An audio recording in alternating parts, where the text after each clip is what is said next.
Hey everybody, Kendra here. So I wanted to talk about sneaky boundaries being crossed. There's a really good book called Setting Boundaries That Stick and Making Them Stick by Julian Taylor Shore. I'll link it below. And anyway, very great book. Talks about neurobiology and then it gives you like exercises. It's very easy to understand and it's very, very, very helpful. But anyway, so sneaky boundaries, this last Taurus new moon actually kind of gave me some language of how to say this because I've been wondering how to say this for a really long time.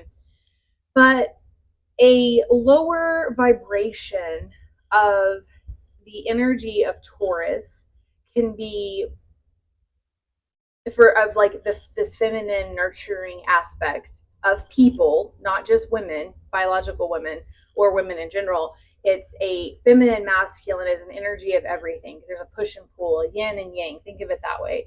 And so anyway, the lower vibration of this is my self-worth and my self-esteem is so low and I don't know what it is. I don't know what my self-worth is. I don't know what my self-esteem is. You may hear someone saying like, oh, but I can never do that, or oh, you're smarter than me, or oh yeah, y'all are smarter than me. Oh, I can never learn that, or like putting themselves down in that way. Like just know, or maybe they don't even say that, right? But you can just tell they have low self-esteem and self-worth.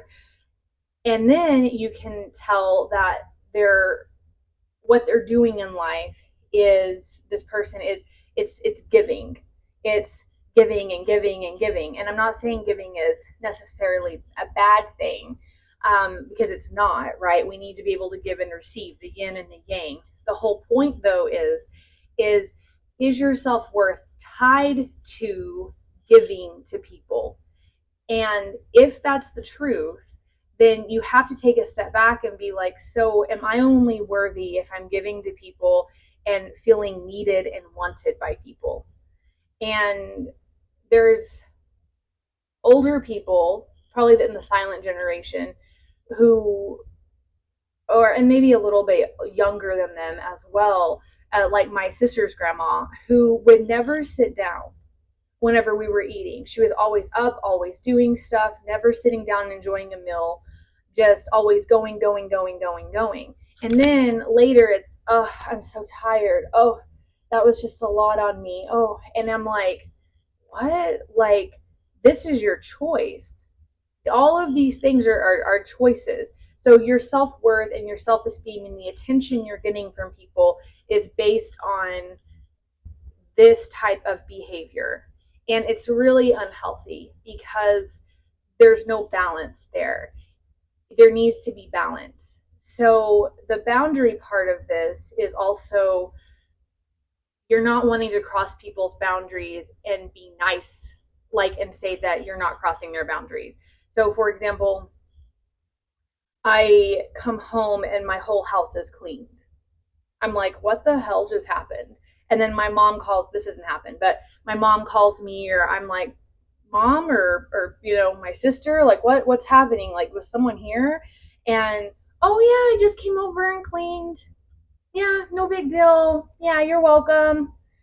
I didn't ask somebody to do that. I didn't want them in my space. They never asked me. That's a boundary crossing. But then if I say, well, hey, I didn't say you could come over here. I didn't say you could clean. I really need you to tell me, but before you come and do these, I need you to communicate with me about this. And they might get mad at me, but I'm just doing you a favor, but I'm just helping you. Well, yeah, but you're crossing my boundary. Like, I didn't say you could come over here and do that. Or let's say my sister goes and she buys a bunch of stuff for me and she's like, here you go. Especially if it's something like for my house, right? Because I'm pretty specific about what I want to put in my house, or the bedding that I have, or the towels that I have, that kind of thing. Like, I'm a specific person. She knows that about me. So it would be very like crossing a boundary for me if she just went and bought all the stuff and gave it to me and just expected me to take it. And it would be different if she was like, hey, I got this stuff. I want to see if you want some of it, versus here, I bought this for you. Here you go. And then I might say, well, wait, this doesn't really go, I mean, this goes with my house, this doesn't go with my house, yada, yada, yada. And then the stuff I might want to give back to her, like I might feel bad giving it back to her, right? But I'm going to be like, hey, no. And then she might get mad at me. But I went and bought you this stuff, but I didn't ask you to, and you didn't communicate with me. It would have been different if you would have communicated with me. Hey, I'm going to go to Target. They have a sale on these. Let me send you some pictures. Do you want these? So these are sneaky boundaries being crossed, and someone's self-worth and self-esteem is reliant on what they're giving to other people and what they're doing for other people. And that is imbalanced.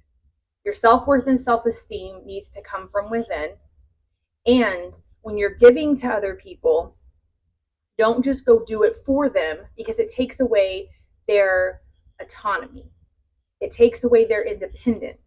It takes away their ability to have interdependence, meaning that they can depend on you, but also feel that they can do things on their own.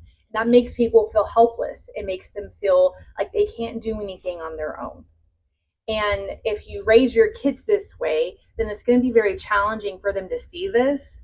And then whenever they get out into the real world, they might be bulldozed by people. They might have their boundaries being crossed by people. There might be a weird energy dynamic with them and other people. And then that also leads to an enmeshment and codependence because, oh, I don't want to make mom sad. I don't want to make dad sad. Oh no.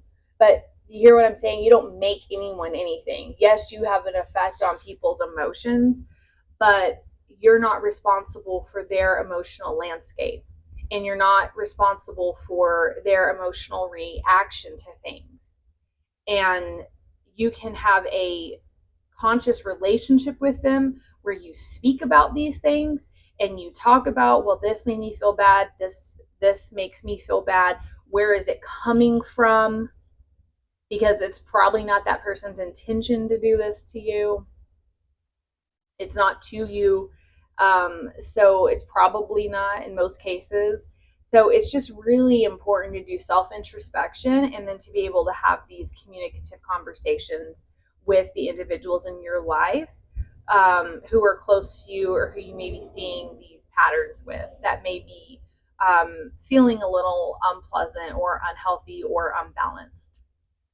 Okay, so it was a long video. I hope that gives some clarity on another type of boundary that is quite sneaky to see and feel and know that something is a little off. If you value the content I create, please like, subscribe, and share. Bye.